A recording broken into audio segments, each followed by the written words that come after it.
সংখ্যালঘু ছাত্রদের কলেজে হিজাব পরে আসা চলবে না, এই ফতোয়া জারি করেছিল মুম্বাইয়ের একটি বেসরকারি কলেজ কর্তৃপক্ষ।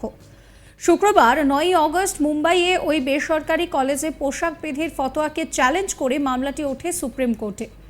ওই মামলায় কলেজ কর্তৃপক্ষকে যাকে বলে যে ধুয়ে রেখে দিয়েছে সুপ্রিম কোর্টের বিচারপতি সঞ্জীব খান্না এবং পিভি সঞ্জয় কুমারের বেঞ্চ। কলেজের ওপরে নিষেধাজ্ঞা এবং কলেজের নিষেধাজ্ঞার উপরে আংশিক স্থগিতাদেশ দিয়েছে সুপ্রিম কোর্ট। পোশাক বিধি নিয়ে কলেজের এই সিদ্ধান্তের যৌক্তিকতা নিয়েও প্রশ্ন তুলেছেন বিচারপতিরা। শীর্ষ আদালত জানিয়ে দেয়, ছাত্রীরা যা পড়তে চায় তাই পড়তে দেওয়া উচিত। ধর্মের দোহাই দিয়ে হিজাব বোরখা বন্ধ হলে কপালে টিপ তিলক এই সমস্ত কেন নিষিদ্ধ করা হবে না, সেই নিয়েও প্রশ্ন তোলেন তারা। কলেজ কর্তৃপক্ষের বিরুদ্ধে শীর্ষ আদালতের প্রশ্ন, আপনারা ছাত্রদের টিপ পরা তিলক পরাকে নিষিদ্ধ করেছেন।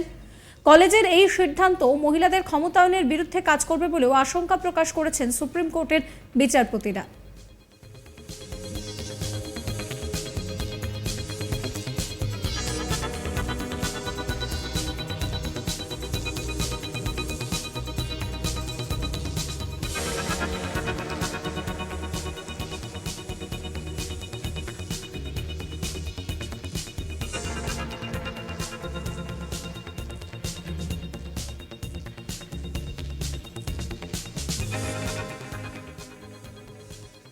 কলেজের উদ্দেশ্যে শীর্ষ আদালত মন্তব্য করে যে কি পড়তে হবে তা বলে আপনি কিভাবে নারীদের ক্ষমতায়ন করছেন, সেখানে মহিলাদের জন্য পছন্দের কি থাকলো।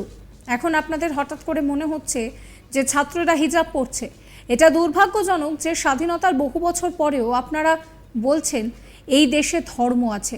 কলেজ কর্তৃপক্ষকে ভৎসনা করে সুপ্রিম কোর্টের প্রশ্ন যে এমন নিয়ম আরোপ করবেন না, এটা কি করে হয়? ধর্ম প্রকাশ করবেন না।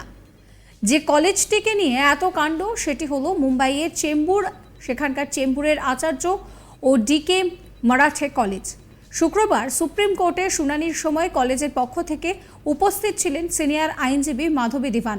তিনি বলেন যে কলেজে 441 জন মুসলিম পড়ুয়া রয়েছে, এতে তাদের আপত্তি নেই, শুধুমাত্র কয়েকজন মুসলিম ছাত্রী আপত্তি জানিয়েছে। আর তারপরেই বিচারপতি কুমারের প্রশ্ন যে মেয়েটি কি পড়তে চায় তা তার উপরে নির্ভর করবে না।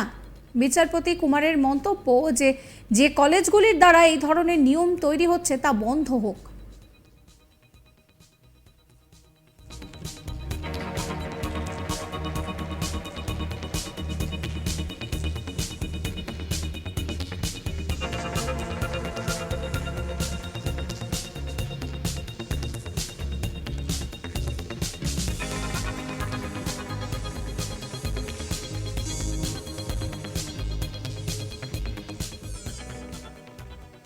প্রসঙ্গত 2024 জুন মাসে চেম্বুরের আচার্য ও ডিকে মারাঠে কলেজ কর্তৃপক্ষ পড়ুয়াদের জন্য পোশাক বিধি নির্ধারণ করে দেয়। যদিও আগে এই শিক্ষা প্রতিষ্ঠানে হিজাব, বোরখা, নিকাব বা ধর্মীয় শনাক্তকারী ব্যাজ, ক্যাপ এই সমস্ত কিছু পরা চলবে না বলে জানানো হয়, শুধুমাত্র ছেলেদের জন্য।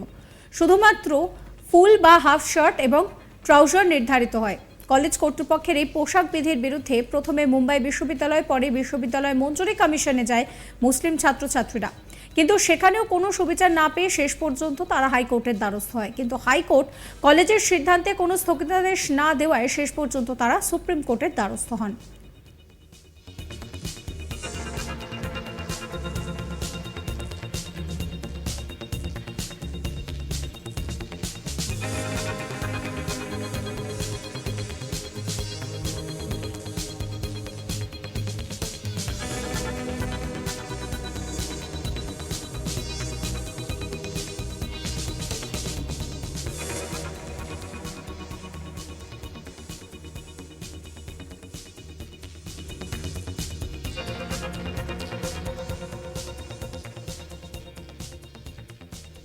সংখ্যালঘু ছাত্রদের কলেজে হিজাব পরে আসা চলবে না, এই ফতোয়া জারি করেছিল মুম্বাইয়ের একটি বেসরকারি কলেজ কর্তৃপক্ষ।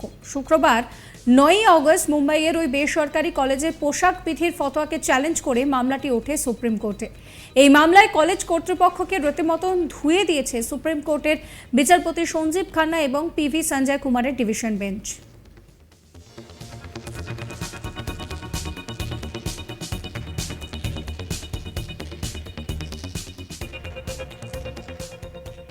সাবস্ক্রাইব করবেন চ্যানেলটিকে।